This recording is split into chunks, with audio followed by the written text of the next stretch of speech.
Osagyefo Dr. Kwame Nkrumah received the vision Ghana, the big picture of what he proclaimed that day.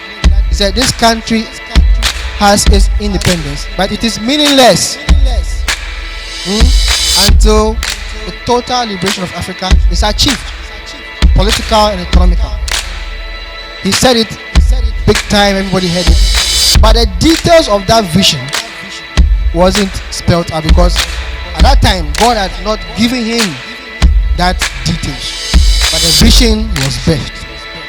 Alright. So every vision given to man by God is always in a big picture mood.